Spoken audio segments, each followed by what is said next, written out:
Albay Provincial Disaster Risk Reduction and Management Council makoordinar giraray sa sanggunian panglalawigan para sa pagpasar nin ordinansa na no human settlement sa laog kan 6 kilometros na permanent danger zone sa pamitisan kan Bulkan Mayon. PRO5 inaktibar na ang Reactionary Standby Support Force dahil sa namamatean na maraot na panahon. FIBOC sinagad sa publiko na magpartisipar sa nationwide simultaneous earthquake drill sa Setyembre 26. DOH Bicol hinagad sa publiko na magpasiring tulo sa pinakaharaning Animal Bite Treatment Center asin magpabakuna kontra rabies kung nakagat o nakamrot nin ayam o ikos. Sa lado nasyonal, Philippine Coast Guard nag-deploy ng panibagong barko sa Escoda Shoal. Gobyerno siniguro na susteneran ang presensya sa Escoda Shoal matapos na paghali kan BRP Teresa Magbanwa. Valenzuela RTC pinaboran ang kahagadan ni Senador Risa Ontiveros na paantindiron si dating alkalde Alex Guho sa pagdangog kan Senado ngonya na aldaw. PBBM kinarampag ang mga ahensya di gobyerno para protehiran ang mga aki kontra sa pang-aabuso. Sa ibang nasyon, Vice Presidente Kamala Harris tinawanin doon na daing lugar ang violensya sa Estados Unidos kasunod kan second assassination attempt kay dating US President Donald Trump. Baretang Sports, sarong taon na countdown para sa pag-host ka nasyon. Volleyball Men's World Championship, pinuuna na. Detalles kan Bareta. Enot sa lado lokal. Ang baretang ini hatod sa Indokan. Plemex. Pag may ubo o hika, Plemex agad. Basta lagundi, Plemex.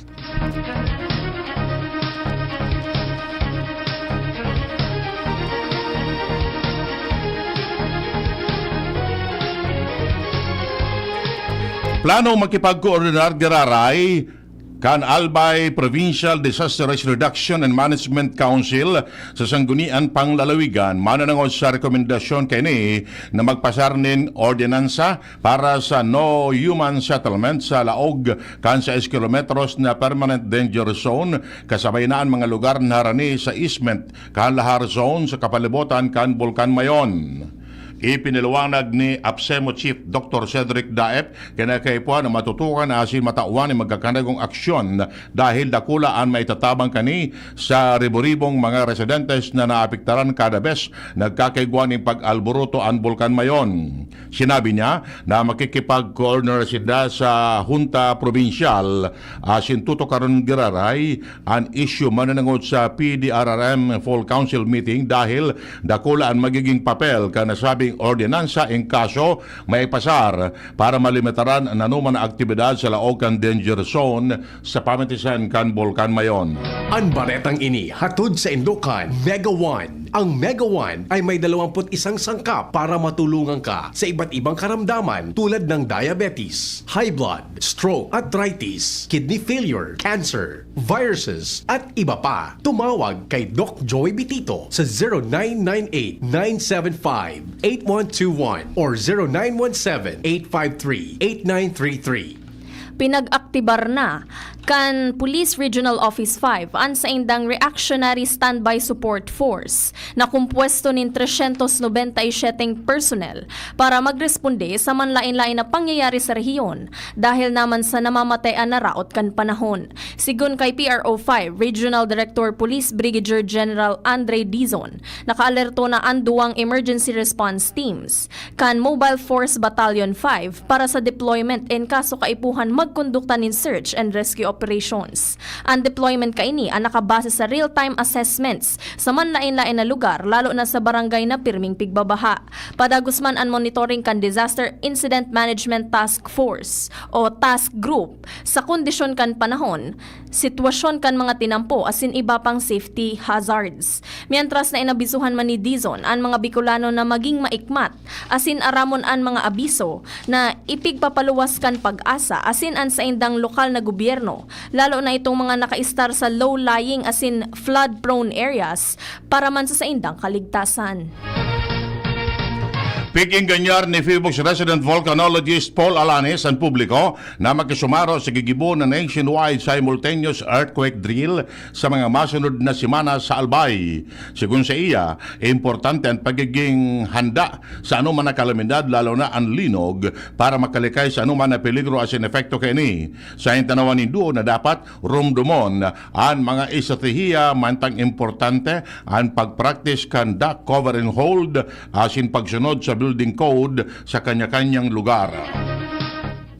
Pig-ing ganyar kan DOH Bicol an kada saro na nakagat o nagkaigwanin kamrot dahilan sa atama na ayam asin ikos na tulos na magpasiring sa pinakaharaning Animal Bite Treatment Center para magpakonsulta asin magpabakuna kontra rabies sa ginibong meeting on rabies awareness kan DOH sa irarom kan National Rabies Prevention Control Program.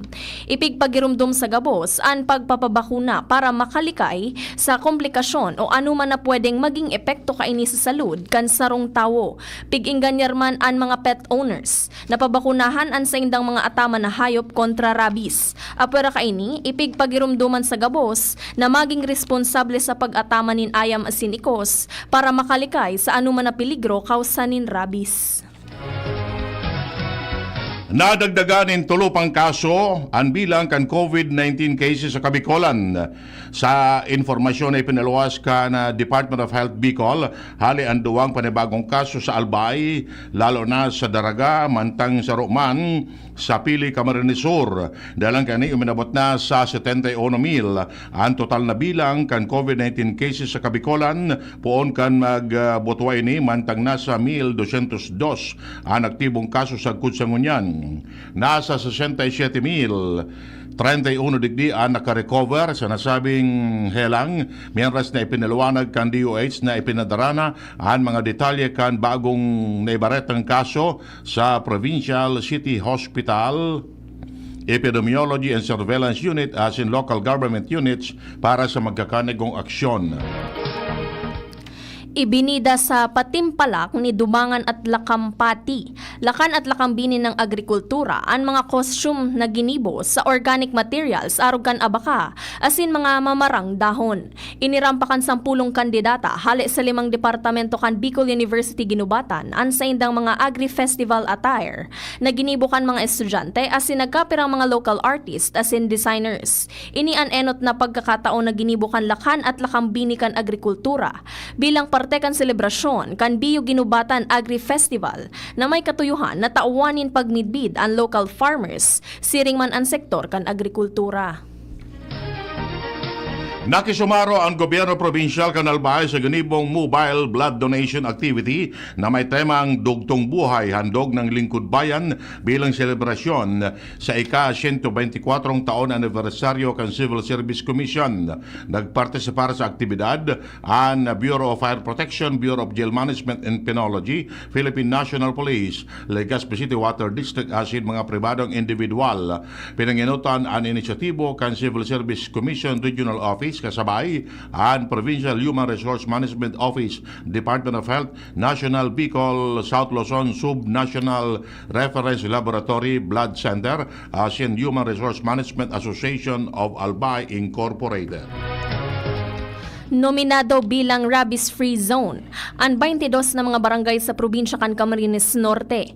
Ini ang inanunsyo kan Department of Health Bicol kasunod kan paparaning pag-obserbar kan World Rabies Day sa September 28 ngunya na taon. Ang mga barangay na ini sa Camarines Norte na nominado bilang rabies-free zones, iyo ang Barangay San Jose sa Basud, Barangay San Isidro asin Barangay San Roque sa Kapalonga, Barangay Makulabo sa Paracale, Barangay Patag Ilaya sa Santa Elena, Barangay Maisog sa San Lorenzo Ruiz, Barangay Iraya Sur sa San Vicente, Barangay San Isidro sa Talisay, Barangay Manukbok, Barangay Pinagtigasan, asin Barangay Mangkawayan sa Vinsons Camarines Norte, asin iba pa. Sa datos kan ahensya, nasa 56,973 na animal bite cases ana i-report kan bulan nin Hunyo mantang 21 deaths ana i-report kan bulan kan Agosto ngunya na taon. Iyan ang primerong gabtangkan mga bareta.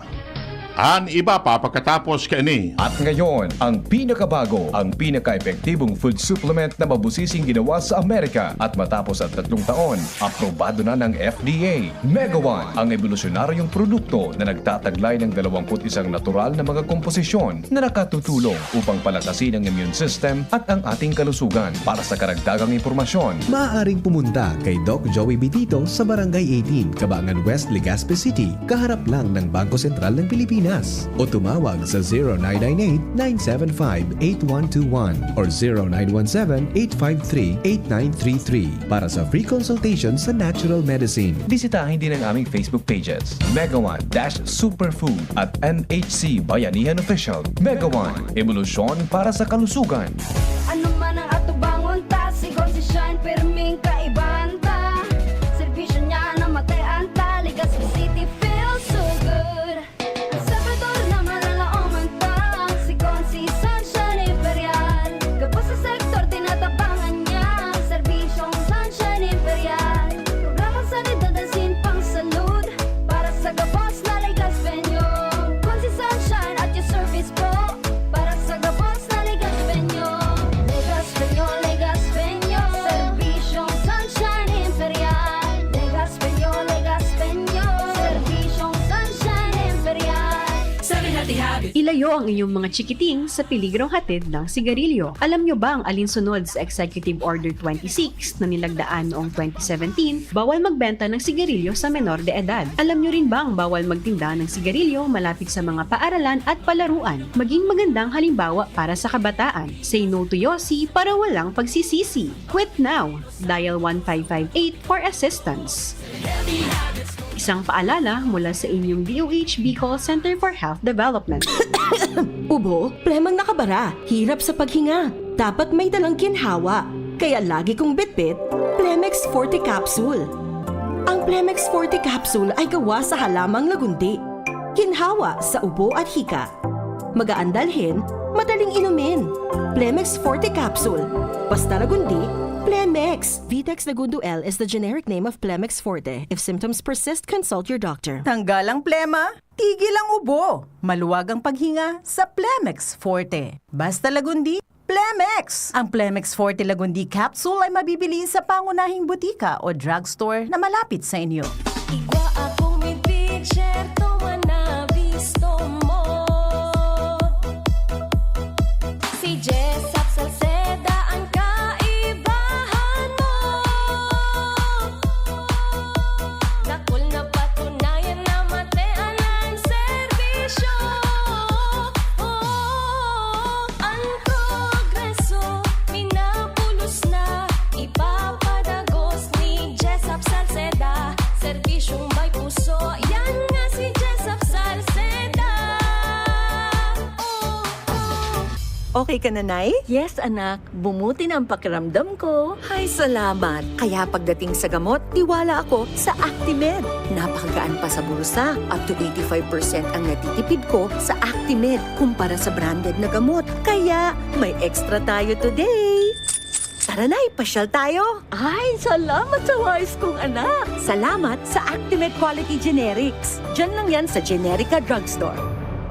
If symptoms persist, consult your doctor. Get 20% off on Wise Deals. Punta na sa Generica Drugstore. See posters and print ads for more details. For DOH FDA, CDRR permit number 0176, series of 2024. Kapag nagkakaedad na, mas importante ang proper lifestyle. Jogging tayo pa! Sige nak! Maliwanag ang benepisyo ng tamang pagkain at ehersisyo. Kasama pa ang pag-inom ng Optin. May nutrients ng lutein, vitamin C, E at zinc. Parte na ng aking daily regimen. Ganda talaga ng view dito pa. Kitang-kita. Mahalagang paalala, ang Optin ay hindi gamot at hindi dapat gamitin panggamot sa anumang uri ng sakit. Labanan ang maagang panlalabo ng paningin sa tulong ng Optin. Kitang-kita ang kalusugan. Mabibili sa mga leading drugstores nationwide. Adrian Salceda, Adrian Salceda.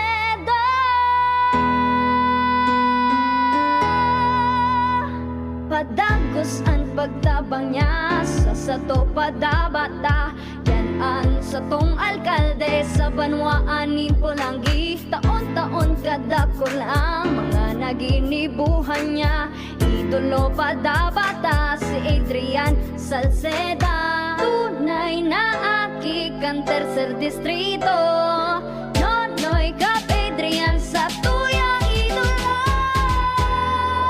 Adrian Salceda, padapat siya kan masa, alcalde kan Pulangi, mayor Nonoy Kap Ikana. Adrian Salceda, pag-asenso na matira, banuan kan Pulangi, kay mayor Nonoy Kap. DCGB Barreta alas 7. Barreta alas 7. Detalles kan Barreta sa Lado Nacional. Uminubot na sa 18 katawo ang nagpositibo sa monkeypox virus sigun sa Department of Health. Sinabi ni Health Secretary Teddy Hermosa na tulong bagong kaso anali sa Calabarzon, asin Metro Manila. Dalang digdi uminabot na sa 27 ang total na bilang kan mga kaso nin MPAX sa nasyon poon kan Hunyo o kaya Hulyo 2022 kung saan 13 sa mga ini ang mantenidong aktibo. Sa ngunya nakatala na magresibi ang Pilipinas nin 2,500 na doses nin MPAX vaccine sa masunod na nagkaparang bulan. Nagtutubod si Herbosa na magkokontrol pa manggararay ang mga kaso ng MPAX sa nasyon mantang pigalat ang pag-abot kan mga vaccine dose na ini. Siniguro kan National Maritime Council o NMC na sususteniran kan gobyerno ang presensya kaini sa Escoda Shoal sa West Philippine Sea matapos na bayaan kan BRP Teresa Magbanwa ang lugar. Sigun kay National Maritime Council spokesman, retired Vice Admiral Alexander Lopez, na magpapadagos ang gigibuhon na monitoring kan gobyerno sa lugar asin idodokumento ang mga illegal na aktibidad kan China. Daiman pinangaranan ni Lopez ang barko na pinadara katrokis kan BRP Teresa Magbanwa na mas sa irarom sa repair asin rehabilitasyon dahil sa danyos na sinapar kaini matapos banggaon kan China Coast Guard. Tinauan ninduon ni Lopez na naging lesson learned para sa Pilipinas ang nangyari sa Scarborough Shoal na sinakop kan China. Ipinunto pa kan opisyal nagigibuhon kan gobyerno ang gabos para mamantinir ang presensya sa Escoda Shoal asin masiguro na maipautob ang sovereign rights kan nasyon asin jurisdiction kaini. Ang Escoda Shoal parte kan Exclusive Economic Zone kan Pilipinas base sa 1982 UNCLOS. Mientras na ipinahayag ni PCG Commandant Admiral Ronnie Gil Gavan na nasa marhay na kamugtakan ngunyan ang nagkapirang tauhan kan BRP Teresa Magbanwa na nagkaigwanin dehydration as sinagulog ang tulak. Siniguro man ni Gavan na magpapadagos ang sa indang mandato para proteheran ang teritoryo kan nasyon lalo na ang Escoda Shoal. May barko na ang isasalida sa BRP Teresa Magbanwa para magpatrolya sa Escoda Shoal. Kinonfirmar ni National Maritime Council spokesperson Alexander Lopez alagad nagsayuma siya na pangaranan kung anong barko kan Philippine Coast Guard ang isasalida sa BRP Teresa Magbanwa. Sigun sa iya, sa ngunyan, naglalayag na ni as yung posibleng haranina sa vicinidad kan Escoda Shoal ang pagpapadara ng panabagong barko kasunod kan ibinaba na direktiba ni Philippine Coast Guard Commandant Ronnie Gil Gavan. Makusugman ang direktiba sa enda ni Presidente Bongbong Marcos na mantineron bako sana ang physical presence kundi maging ang strategic presence kan Pilipinas sa lugar. Kaibanan sa mga modalities na ni kan Forces Armadas kan Pilipinas as in Philippine Coast Guard yung technical coverage kung saan kaya pamanggararay ma-monitor as in ma-detect ang anuman na illegal na aktibidad sa lugar. Nakikipagtabangan man sinda sa mga kaalyadong nasyon siring sa Japan as in Estados Unidos para sa nasabing aspeto. Sigararay man na piglinaw ni Lopez na humanitarian ang dahilan kung nata ibinalik sa home port ang BRP Teresa Magbanwa asin bako dahil nag-withdraw na ang Pilipinas sa diretso kani sa Escoda Shoal na pag-araman na naghihirelang na ang mga tripulantes kan BRP Teresa Magbanwa asin kay puanin tulos na atensyon medikal. Ipinag-orden ni Presidente Ferdinand Marcos Jr. sa mga ahensya nin gobyerno na magtabang para matapos na ang problema sa online sexual abuse as in exploitation kan mga aki. Sampang ini kan rinibong mga aki na biktima kaini. Partikular na sinugo kan Presidente ang Department of Social Welfare and Development o DSWD, Department of Health o DOH, Department of Justice as in Department of Education, as in Department of Interior and Local Government o DILG na magtarbangan para proteheran ang mga inosenteng aki. Sinabi ni PBBM na pakusugon ang criminal justice system para makulong asin pagdusahan ang sa indang ginibo sa mga aki. Siniguro kan Presidente nagigibuhon kan sa indang administrasyon ang gabos na paagi para labanan ang karumal-dumal na krimen sa mga aki asin ipamati sa mga kriminal. Ang pinakamaraot na eksperyensya kan mga ini katrokes kan sa indang ginibong krimen. Tinugon man kan Presidente ang mga lokal na opisyal asin mga komunidad na maging mapagbantay asin tulos na i-report ang mga posibleng nagigibonin pang abuso. Base sa report kan PNP Women and Children Protection Center na irehistro ang sobra 1,000 na mga biktima nin trafficking in persons asin OSAEC asin sobra sanggatos na mga naarestong suspect poon kan taong 2022 sagkod Hulyo o Hunyo 2024. Miyaras tanto pinaboran kan Valenzuela City RTC Branch 282 ang kahagadan ni Senador Risa Ontiveros na paatinderon si dating Bamban Tarlac Mayor Alice Guho sa pagdangog kan Senado ngunya na aldaw. Sinugo kan Korte ang Pulisya na magdaon ng makusog na security protocol asin antabayan si Guho pasasirin sa Senado. Sa sarong-suro tinagad kan Senate Committee on Women kay Judge Ronald Leo Haban kan Kapas Tarlac na tugutan ang presensya ni Guho na masunod o sa masunod na pagdangog kay ni. Sinabi man kan PNP spokesperson Colonel Jean Fajardo na inaprobara na kan Kapas Tarlac Court ang request kan Senate Committee na pinanginutan ni Ontiveros. Alagad, sinabi ni Fajardo na dahil sa pagbalyon ni jurisdiksyon kan Korte hali sa Kapas pasiring sa Valenzuela, kinakaipuan ang pagtugot kay ni. Sa ngunyan, nakaretenir si Guo sa PNP Custodial Facility sa Camp Crame dahil sa sayang pagsuway sa Anti-Graft and Corrupt Practices Act. Bako kwalipikado na mga kalbo na magsairarom sa hair follicle drug test. Iniyan sinabi kan Philippine Drug Enforcement Agency o PDEA matapos hapoton ni Senator Bato de la Rosa sa pagdangog kan propwestong 2025 budget kan ahensya. Sinabi ni PDEA Director General Moro Virgilio Lazo na wala sindang kakayahan na magkondukta nin hair follicle drug testing. Alagad pigde-develop ninda ini.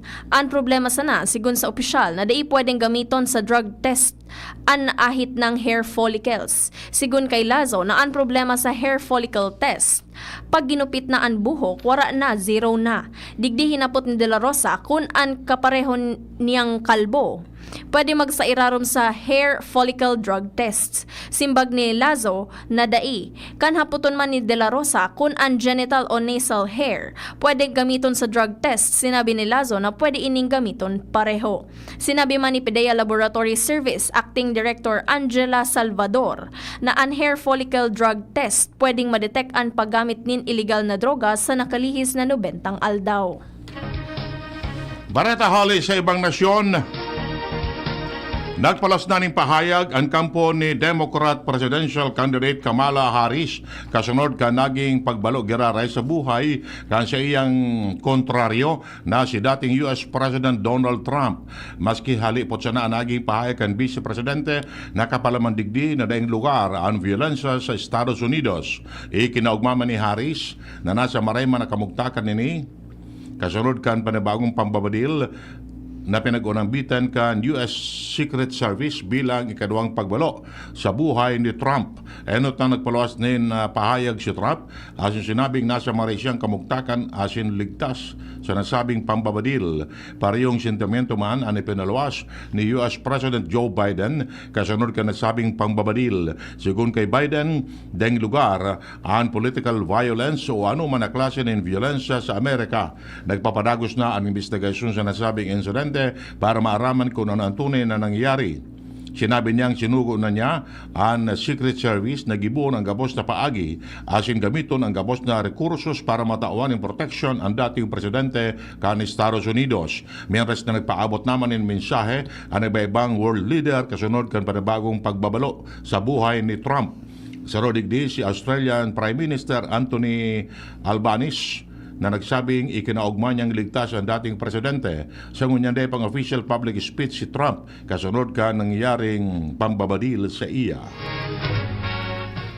Baretang Sports, pinuuna na kan Pilipinas ang sarong taon na countdown para sa hosting kan FIVB Volleyball Men's World Championship 2025. Bilang parte kan preparasyon, nagkonduktanin sarong konsyerto sa Kalayaan Grounds kan Malacanang kan nakaaging banggi. Sigun sa Presidential Communication Office o PCO, na PH to serve ginibo para ipahiling ang performance kan mga medalist kan World Championships of Performing Arts o WCOPA Team Philippines.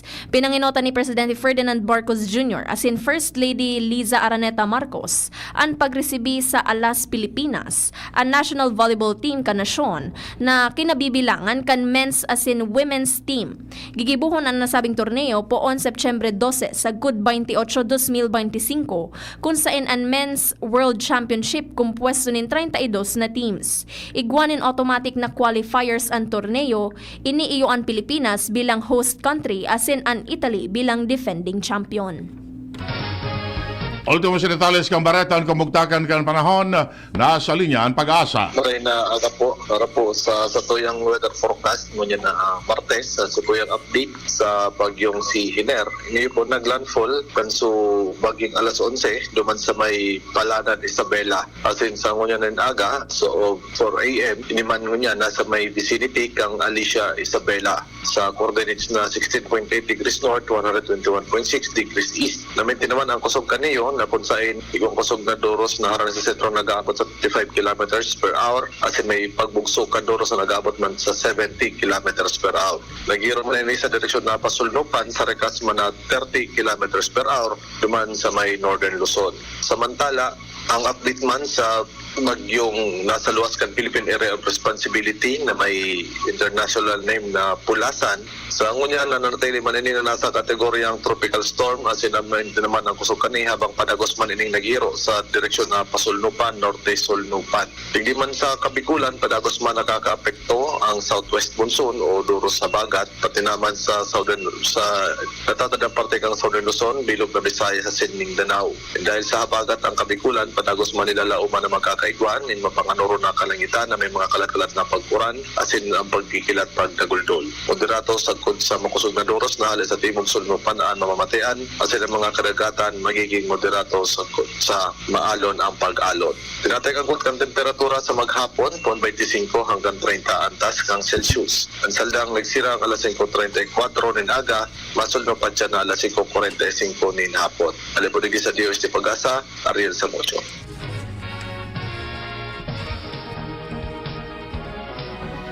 Yan mga tugang nga detalles kan mga barata ngunya na Martes. Sa pangarang kan mga pagariba, Mardila, Jenny Balyaran sa Newsbase, si Riman Ronald Baldo sa Lado Technical asin Pag-asa. Kami po nagatod kan Bareta. Ako po si Jasmine Baloloy.